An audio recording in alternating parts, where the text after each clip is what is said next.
Hi, I'm John, one of the High Rock pastors. It was so great to celebrate Easter with you all last week. Not quite like in past years. I really miss, the delight of children enjoying the petting zoos. But in times like these, it was still a special treat to at least be able to connect online. My family really appreciated the heartfelt worship, especially with all the people in the choir. And I really look forward in hopes of celebrating with local folks in person next Easter. I know we've been hearing all sorts of voices telling us that we're not out of the woods yet and that we shouldn't expect to go back to the old normal, but it's getting hard not to be optimistic. Spring is in the air. At my house, we were even able to open the windows for much of this week. I could smell the fresh air pouring into our house and the welcome sounds of children going to school and playing outside. After more than a year of quarantine, it's starting to feel like things are going back to the way things were, which is great news. Or is it? Do we really want to go back to the way things were? The pandemic disrupted every area of our lives. While we'll be eager to reclaim some of the good things we lost during this time, there is probably a lot we want to leave behind. Our hurried lives, our lack of margin, our poor relational habits, our shallow spirituality, and more. During this pandemic, we've had to slow down and pay attention to the cracks and fissures in our personal lives and in our society. Right now, the trial of George Floyd's killer is garnering international attention, and many people are finally speaking up about anti-Asian hate. Do we really want to go back to the way things were? It's funny, but the first Easter presented the disciples with the same kind of choice. After the resurrection, Jesus appeared to Mary and then to the other disciples. But after those encounters, there was some dead air. God didn't seem to be speaking, and the disciples weren't sure what to do. Jesus was alive, and that was amazing. But after that, nothing. And the disciples weren't sure what they should do. Jesus had returned from the dead, but that reality didn't change the fact that the lead disciple, Peter, had denied and abandoned Jesus in his hour of greatest need. Unsure of how to move forward, they tried to go back to normal. Peter said, "I'm going out to fish."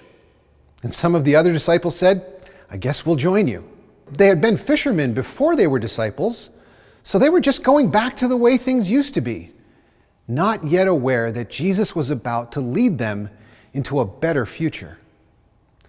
As we prepare to reemerge from this year of pandemic, political division, racial injustice, and physical isolation, we believe that Jesus is inviting us to reimagine what our rhythms and relationships could be like. As we move forward from Easter, we're going to explore some of the ways that we can prepare for and embrace a better future.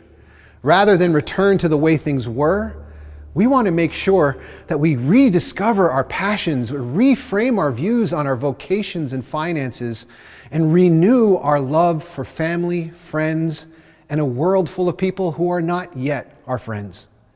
So today we are starting a new series called Let's Not Go Back to Normal. Let's consider together how God might be inviting us to relaunch and rebuild our community as we reemerge from this pandemic. So before we get into our specific message today, I want to give us all a chance to consider and share some of the ways we do not want to go back to normal. Take some time to share with the people around you or in the live chat. If you need more time to discuss, feel free to hit pause to give people a chance to share.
Welcome back. I hope that some of the insights you shared just now will continue to be a part of your conversations as we move forward. As I consider some of the changes that have taken place during the past year, one arena that I don't hear talked about much is dating. Now, maybe that's because I'm not dating, I'm married, but I have been paying attention, and it seems like this past year has led people to be more intentional and less casual about their relationships. I've seen a number of dating couples make big decisions about their future. I've seen some couples decide it's time to finally break up. I've seen others decide to get married. At one point, I was taking 8 young couples through premarital counseling, which is about twice as many as ever in my almost 10 years at High Rock. Forget love in the time of cholera. This is love in the time of COVID. And it's apparently not just my observation. A week or two ago, I was listening to NPR's How I Built This, and Guy Raz, the host, was talking to the creator of the dating app Hinge, and it was all about how they transformed an app that was used for casual encounters into an app that was focused on finding the love of your life. During this time of pandemic, dating apps have exploded. In the first 3 months of the pandemic, OkCupid saw a 700% surge in users. Tinder hit a record of 3 billion swipes in a single day. At the same time, dating apps are reporting a big move away from the casual hookup culture that used to be the norm. Now when people talk about wearing protection, they're usually talking about wearing face masks.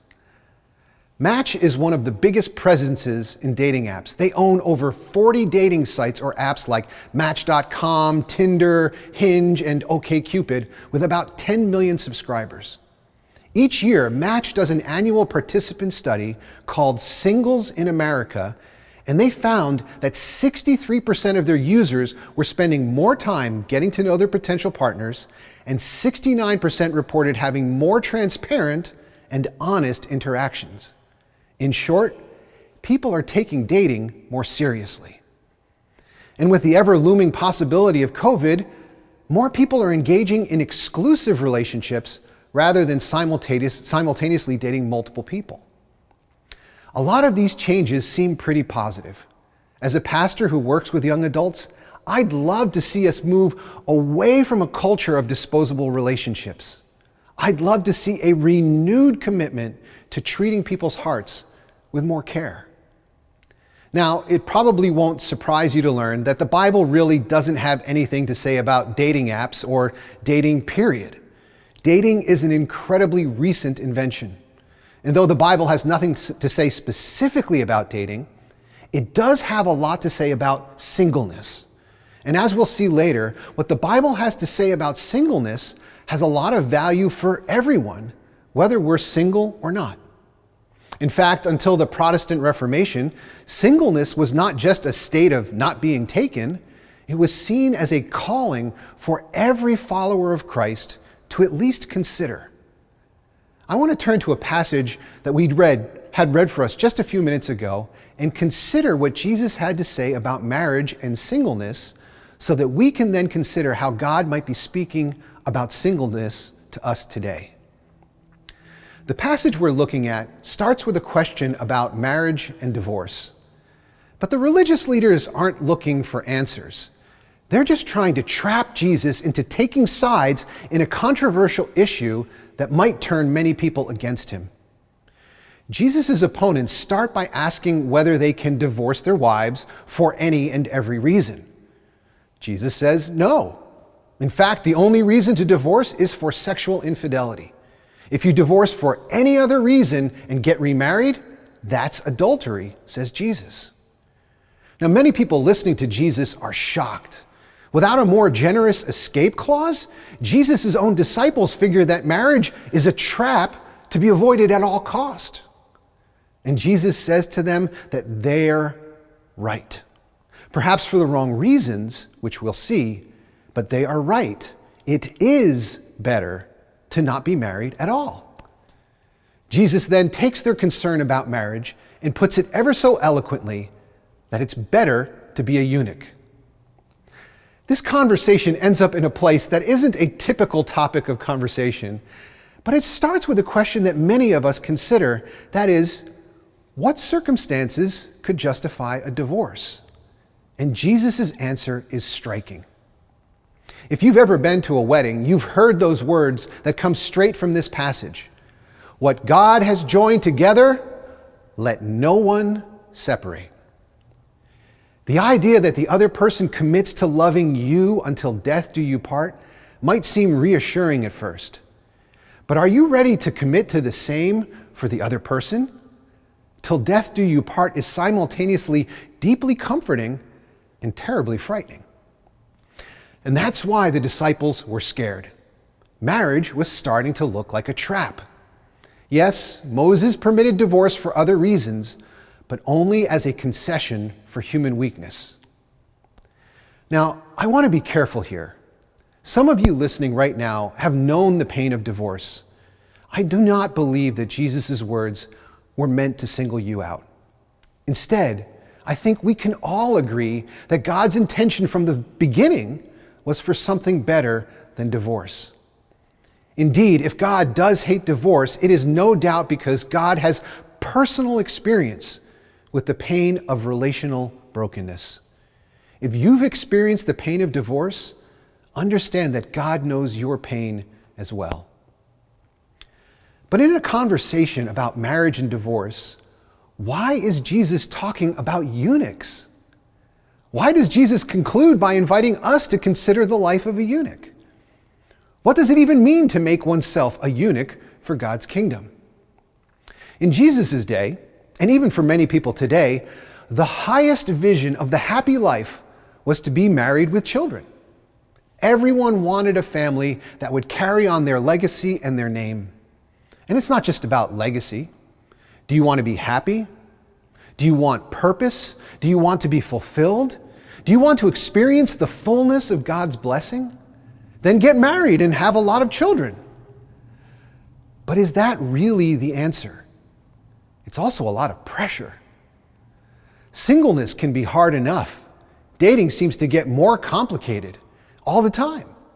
In Christian circles, we often make it even harder on singles.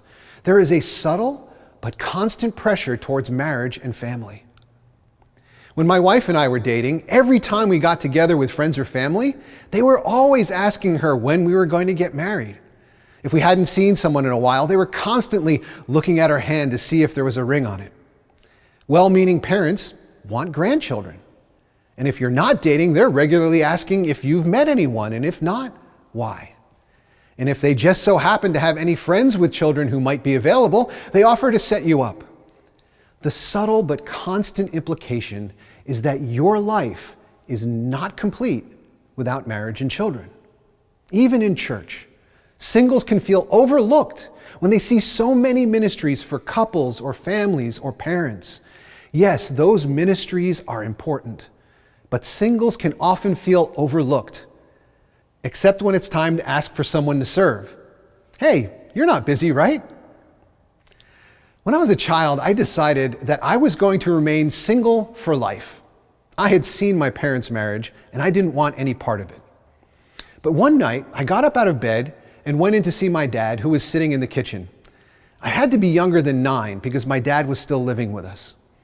I walked in and announced, "I've changed my mind.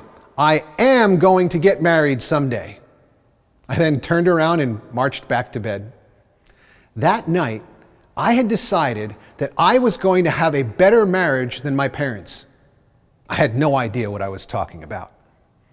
Looking back, I think I just didn't see any other option. If I wanted love and purpose and a full life, marriage was the hope. So as scary as marriage might have seemed, I was committed to making it work. In my childish mind, I had imagined that family was the only way to a full life. And in a way, I was right. What I could not see as a child was that Jesus offers us a connection to something greater than our natural families. For Jesus, a life of committed singleness does not mean giving up on the dream of family. No. For Jesus, it means exploding our limited notions of family to make room for something far greater. When Jesus was told that his family had come to see him, He pointed to his friends and disciples and replied, "Here are my mother and my brothers. For whoever does the will of my Father in heaven is my brother and sister and mother." Jesus was all about family, the spiritual family of God. Now, to the ancient audience that Jesus was addressing, this shift in focus was inconceivable. But Jesus was clear. Not everyone can do this. But to those of you who can, consider living a celibate life, a life without a natural family, a life of committed singleness, so you can devote your full-time attention to the family of God. Live as a eunuch for the sake of the kingdom. The Apostle Paul would later say that it is good to remain unmarried, just like Paul had chosen to do. Paul took Jesus' invitation to singleness seriously. Not everyone can do it, but if you can, you should. Jesus doesn't say, if this sounds appealing, you should. He doesn't say, if you have no other options, you should. Instead, Jesus invites all his followers to consider whether they can accept this invitation. And if you can, you should. John the Baptist, the Apostle Paul, and Jesus himself lived this way. Clara Barton, who founded the Red Cross, also lived this way, and for this very reason. Corrie ten Boom, Florence Nightingale. These are people who used their single-minded devotion to God to love beyond natural family. They were able to take risks and make themselves available in ways that no married person or parent of children could do. The invitation to the life of singleness is not intended to cut you off from the joy and meaning and love found in family. No, it is intended as an invitation to experience joy and meaning and love more deeply through spiritual family. You know, the Bible has a lot to say about marriage, but in all my readings, I've only ever come across one promise about marriage. Those who marry will face many troubles in this life, and I want to spare you this. There it is, the one biblical promise about marriage. Marriage will bring trouble, and that trouble will often make it more difficult to serve God. I experienced this reality in my own life through a man named Larry Clark. Larry was a great friend and the best man at my wedding. When I was a young church leader, Larry was a 40-year-old who had never married. He was single-minded in building into young people like me. Back then, IBM took pride in never having laid off any of their employees. When IBM was forced to undergo its first ever downsizing, Larry was one of those who got the axe. But as kingdom-minded as Larry was, he saw his firing as an opportunity to serve God even more fully. Rather than just find another job, he used his severance and savings to become fully available to encourage and disciple young people in the church. I have served as a pastor to our young adult community since I started at High Rock. The work I do today is, in many ways, Larry's legacy. Sadly, while at a conference for small group leaders, Larry was struck by a Milwaukee City bus. By that time, I was already married and living in the Boston area, but I returned to Chicago for his funeral. It was a midweek memorial service, but I was only one of over 700 people whose lives and even eternal destinies were changed by how Larry had lived with single-minded devotion. Jesus was clear that not everyone is called to live this way, but thank God that some people are gifted in that way. My life was changed by someone who accepted Jesus' invitation to live as a eunuch for the sake of God's kingdom. With all that said, most of us are probably not actively considering a life of celibacy and single-minded devotion to God's family. Most of us here today are either married or married with family or actively pursuing that life. And that's okay. Jesus was clear that only certain people could live in this way. It would require a special gifting from God. If you had known me as a young man, you would have seen me wrestle with this possibility. In the end, it is not my gift, but I deeply appreciate those who do accept such a calling. Are you able Are you so gifted? I believe that Jesus invites you to at least consider it. Peter Valk, a young man who went through the Boston Fellows program at High Rock, wrote an article for Christianity Today on the topic of vocational singleness. We're going to link to that article in the video description and in the chat. I hope you'll read what he has to say as you consider this invitation. For 1,500 years, the calling to singleness was something that every young Christian would at least consider. It's really only been since the Protestant Reformation and the attempt to create distance from the Catholic Church that the calling to singleness has largely disappeared. And of course, in today's world, it's almost inconceivable that anyone would intentionally deny themselves physical intimacy for any reason. As I talked about earlier, I celebrate some of the changes that the pandemic seems to have brought to the dating culture. But as we reemerge from our physical isolation, as we rethink our relationships, as we recommit ourselves to various pursuits, perhaps an even better change might be to not date at all, at least for a time, so that we might at least consider the invitation of Christ. But many of us have already chosen a life of marriage or marriage and children. Does today's passage not apply to us? Or is Jesus speaking to us as well? While most of us may not choose to live a single life, it is also true that we will all live a single life for some of the time. Sometimes we're just not in a relationship yet. Other times we're in between relationships.